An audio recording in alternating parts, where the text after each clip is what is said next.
We've all got those neglected shady areas in our gardens that aren't being used as much as they should be, whether it's under a tree, along a fence, or beside the house, or even in a courtyard or balcony where you're surrounded by the shadows of buildings.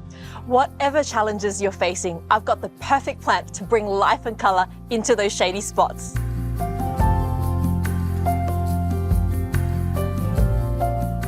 Before we get started, it's worth considering how much shade is actually shade. Shady sites can change so much during the year and even just during the day. So, observe how the sun and shadows move across your garden. When we say part or semi-shade, that means either less than 4 hours of direct sun or in dappled shade all day. Part sun could also be morning sun or afternoon sun, and that makes a big difference. Morning is much less intense than the afternoon, so if an area is getting half a day of just hot western sun, don't go for shade-loving plants. Full shade is no direct sun at all. As well as how much shade is shade, there are also different kinds of shade. Let's start with cool shade. In areas where the sun doesn't get direct, like on a balcony sheltered with concrete walls, it can also get quite cold. So it's worth looking for plants that thrive in cool climates. Heucheras are low-growing perennials that come in a huge range of colours, like this golden yellow, bright green and deep purples too. The small mounds of colourful foliage are great as understory plants or in hanging baskets and vertical gardens. They need morning or dappled light for best colour, but there are new cultivars that suit a range of lighting conditions. When in pots, they like to be kept moist in a well-drained mix. In fuller shade, hostas can be a real winner. Their bold, structural foliage is often used in formal borders, but they're equally stunning as a mass planting or a feature on their own. Some are naturally variegated with bright patches of green or white. They're frost tolerant and can go dormant during winter, so it's a good idea to pair them with something evergreen. It's always worth keeping an eye out for slugs and snails. Next, dry shade. Sites like under the eaves of a house, a dense canopy, or sheltered by walls on more than one side can often be shady and devoid of any natural rainfall. Of course, you can water these areas more often and add lots of organic matter to increase the water retention. But choosing drought-tolerant species will help with this a lot. Whilst they're forest dwellers, many bromeliads are great for dry shade. That's because they hate having wet feet. Instead, you can water every so often into the cups of their leaves. A mass planting of different colours can bring a tropical look much further south in a sheltered spot. Clivias are an old favourite.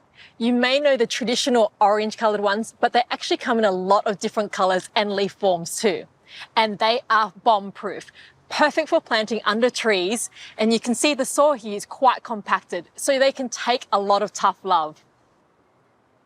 Fatsia japonica seems like a moisture-loving tropical plant and does well indoors, but it also does surprisingly well in cool climates with dry periods. It can become a large shrub when planted in the ground though, and spreads by suckers, so best to keep it contained. Sometimes, wind can be the cause of a dry spot too, like the wind tunnel down the side of a house. In that case, look to shade-loving, tough plants like the vibrant kalanchoe flapjacks. What about warm shade? If you have a warm temperate to tropical climate and a sheltered site, then you can grow a lot of indoor plants outdoors. Things like calathea, aglaonema, and tenanthe are great. Try a different mix of species, patterns, and colours to create an exciting year-round display. Alternatively, there aren't many plants as richly coloured and easy to grow as the big-leaved cordyline fruticosa cultivars, which like full sun to part shade, or coleus, which needs a minimum of part shade but likes to stay moist. But what if you garden in pots? Well, I've got a great solution that'll work there just as well. Tricky spots call for smart solutions, and that's why pots are great for having more control over those shady areas. I've chosen this beautiful pot, which I think is going to suit the tones of the plants I'm going to use. My feature plant is this amazing alcantaria, also known as the giant bromeliad. I love it for these strappy green leaves that have a rich burgundy underside. Bromeliads love a moist but well-drained mix, so I've combined premium potting mix with chunky orchid bark. I've chosen these heucheras, which will complement the colours of the alcantaria. They're also shade-loving too.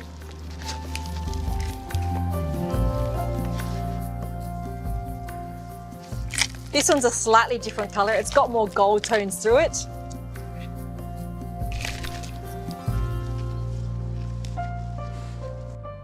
Creeping figs have a really dense growth habit, so they're great for placing on the edge of garden beds or on pots too. If you find the creeping fig gets too big, simply cut it back. Now I'm just backfilling all the pockets to ensure all the roots are well covered. Once you've finished, always water in well. The good thing about pots is that you can easily move them around, especially if the shade changes throughout the seasons, or if you move house. So you can see that the right plants matched with the right kind of shade can really pump some colour and drama into those neglected spots in your garden.